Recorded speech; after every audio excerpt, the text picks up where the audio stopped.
So, ang sinasabi ng depensa, kung ginamit niyo yan na standard kay Presidente Marcos na complaint, gamitin rin ninyo dito sa standard ni VP Sara. Bakit hindi niyo ginamit?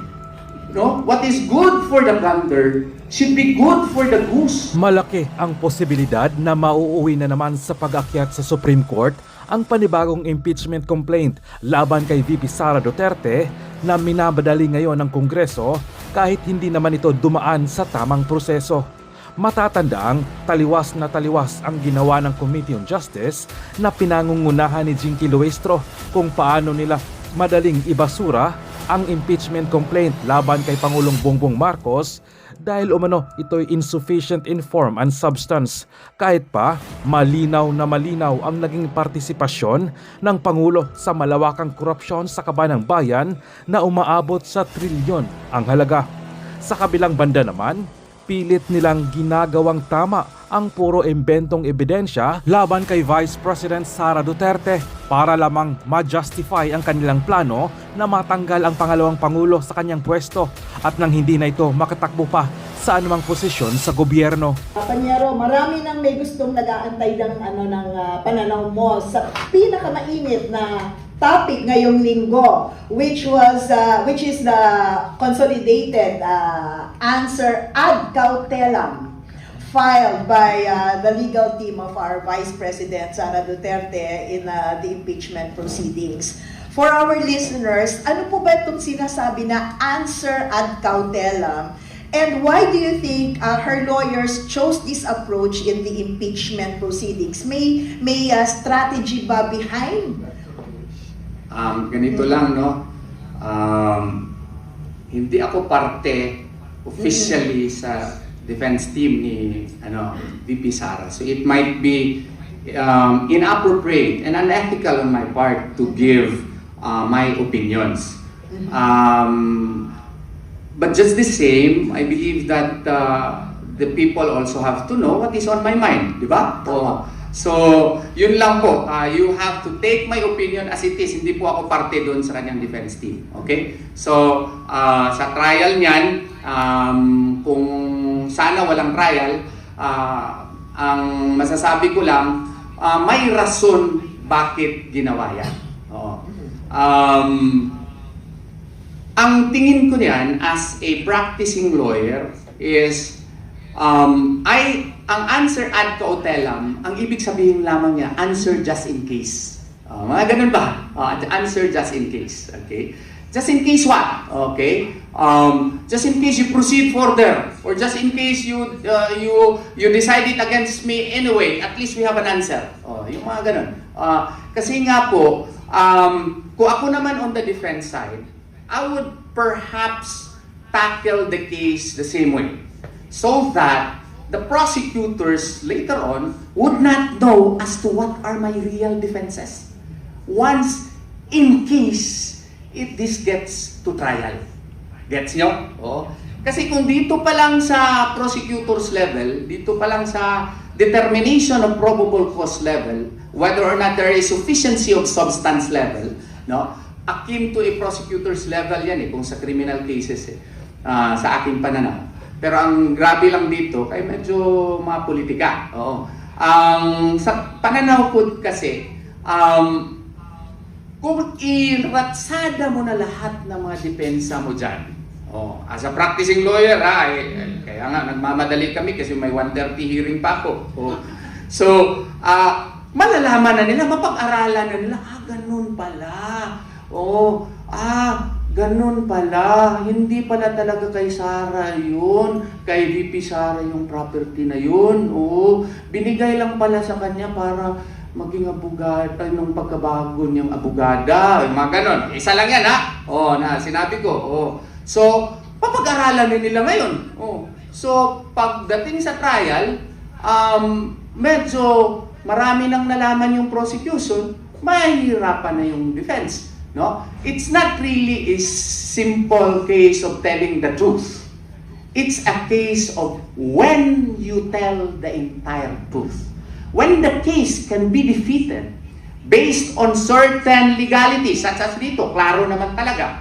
na wala talagang due process, wala talagang ultimate facts. Nagpadala ako ng letter doon pa lang sa Committee on Justice, the night before mag-tackle yung Committee on Justice. No? I already questioned the 4 complaints because I argued that the first 2 complaints were really early. No? Kasi in the first original decision that we won in Duterte and Duterte versus House of Representatives and Torion versus House of Representatives, yung original decision was really clear that the whatever impeachment complaints that can be filed should be filed on February 6.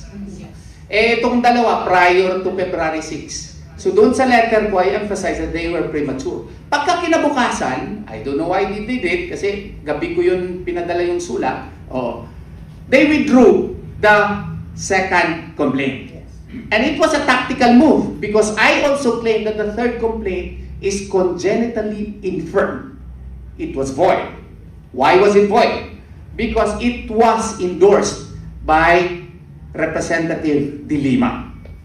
And the second complaint was likewise co-endorsed by Representative De Lima. Of course, they will say, ganito na naman, yung anong 2 views on the matter. Sasabihin nila, there is no prohibition under the 1987 Constitution that a congressman can only endorse once. True to you.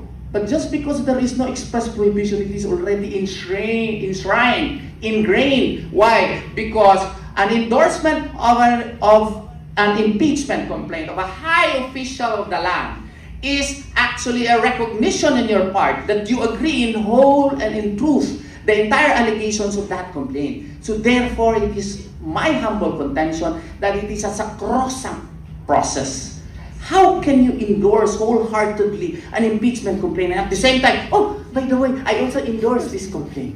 You cannot do that. You are talking of highest officials of the land, the second highest official of the land, 32 million, and then you say, I wholeheartedly support this complaint, and at the same time, I wholeheartedly also support this complaint. What does that tell you about forum shopping? Okay? So, what does it tell you? That an endorsement is actually a sacrosanct act as an elected official likewise of the land. So that is my contention. On the 4th complaint, I also said that this 4th complaint is likewise congenitally infirm. Why do I say that? Because they are mere reiterations of the past complaint.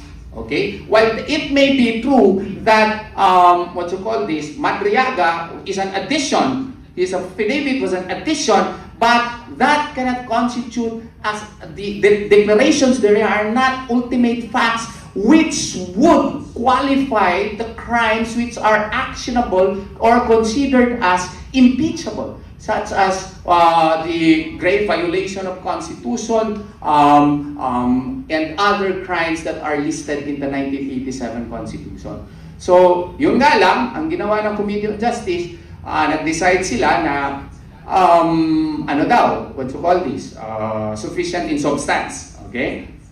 Pina-answer na nila ngayon si VP Sara. Yung answer nila, answer ad cautelam. Para mapakita ng depensa, sa tingin ko lang, pwede ako magkamali Pwede ako magkamali. Ang babright ng mga lawyers ni VP Sara.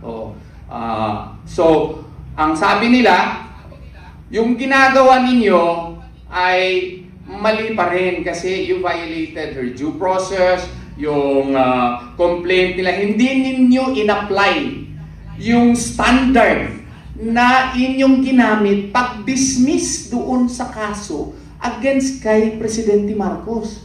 May House Committee resolution yon na, ano nga ba yung number nun? 311 ata yun, na nakasaad doon, dinismiss ninyo kasi sabi ninyo walang ultimate facts yung mga cases against Presidente Marcos. So, ang sinasabi ng depensa, kung ginamit niyo yan na standard kay Presidente Marcos na complaint, gamitin rin ninyo dito sa standard ni VP Sara. Bakit hindi niyo ginamit? No? What is good for the gander should be good for the goose. Sa amin yan mga abogado. Kung in-apply nyo yan doon kay Presidente Marcos na standard, i-apply din ninyo dito. Anong resulta? Wala din. Not sufficient in substance. Yun lang po. So moving forward, Panyero, the public after expects impeachment proceedings to move quickly, hindi ba? Kasi nga, ano nga yung nakalagay sa constitution natin? Yung Forthwith. Forthwith daw. Yung Oo, forthwith na yan. Okay. Mm. So the question is, what are the most common misconceptions of Filipinos about how impeachment proceedings actually work under the Constitution? Ito, sinasabi nila, na-impeach na si Inday, hindi na makadagan usab, hindi na makatakbo uli. Oo. Ito, ganito ha, i-klaro ko talaga sa inyo para kunyari, pareho na medyo matalino na tayo kasi ako hindi ako matalino nag-aaral lang talaga ako Oh.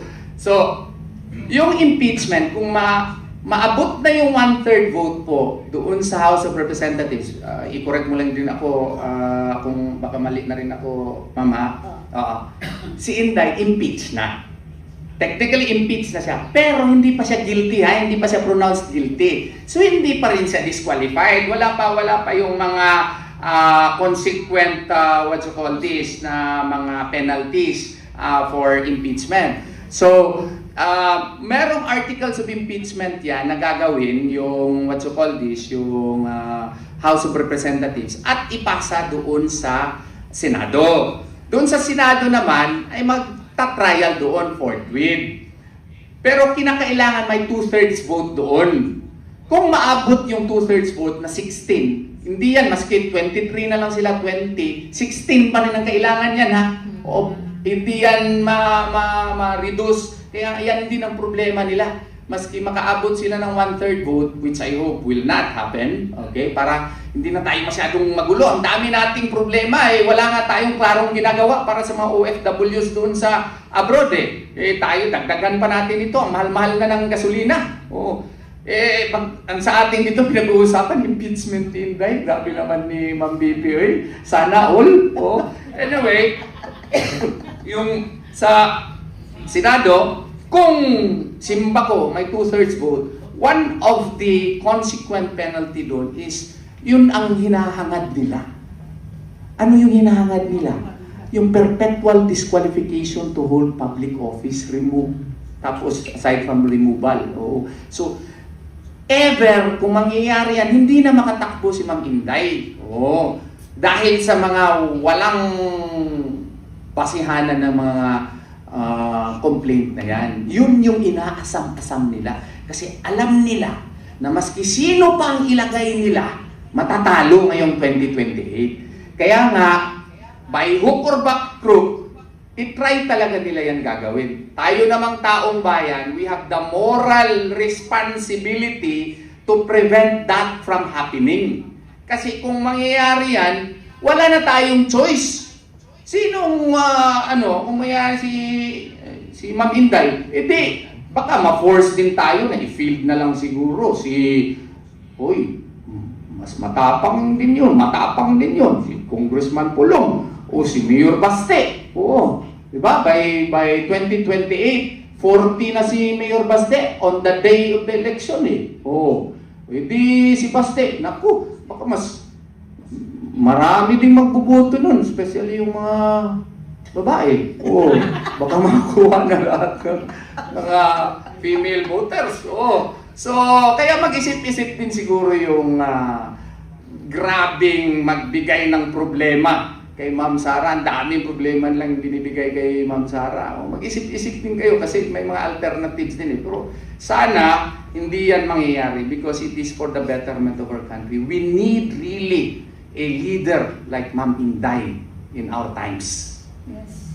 Attorney, pwede kong dugtungan. Sige po. Gusto ko lang po i-remind yung mga kababayan natin, wala kayong napapansin. Puro dilubyo dumadating sa atin. Earthquake, baha, sakit. Ngayon, sinabayan pa ng gera. Pero anong focus ng ating gobyerno? Anong focus? Anong focus po nila? Isa lang. Why? Bakit sila takot na takot? Nagsanib pwersta lahat ng iba't ibang kulay except green Except green. Sa totoo lang, dito pa lang, mag-isip na po kayo.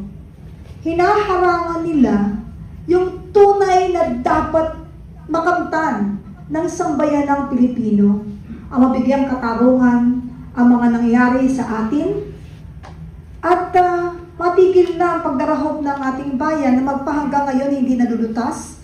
FLOOD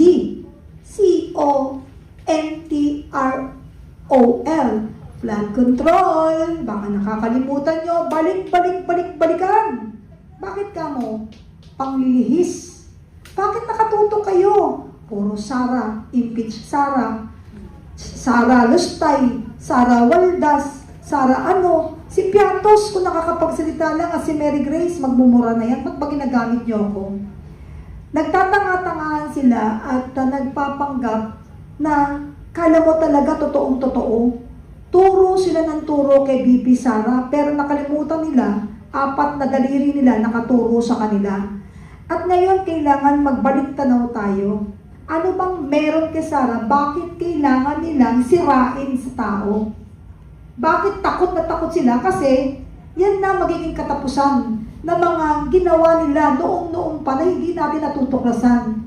Lumalabas na isa-isa ang mga katotohanan kung papaano nila binalahura ang ating bayan at nagiging sunod-sunuran tayo sa kanilang lahat dahil akala natin yun po ang tama at para po talaga sa bayan ang lahat ng kanilang adhikain at plano. Eh ngayon na lumalabas ng totoo, kailangan pa pala may isa pong makulong. Doon pa lang magtaka kayo. Bakit kailangan tanggalin mo sa bayan natin? Kung talagang siya ay nasasakdal, pwede siyang kasuhan dito. Bakit ibang bansa ang hahawak sa kanya? Doon pa lang po magtaka kayo, nilihis, tinago, tinanggal yung tatay. Akala nila, magagawa nila ito, nakalimutan nila yung Diyos. Talagang ngayon ko na-appreciate lahat eh. Nakikita natin, no, attorney? Attorney, grabe talaga. Nakikita natin talaga yung mga nangyayari. Niloko nila tayo, niloko nila ang Pilipino, binaboy nila ang Pilipinas. Kaya habang may naninindigan, mga kababayan, huwag tayong mawala ng pag-asa. Kahit isa na lang yan, basta may naninindigan,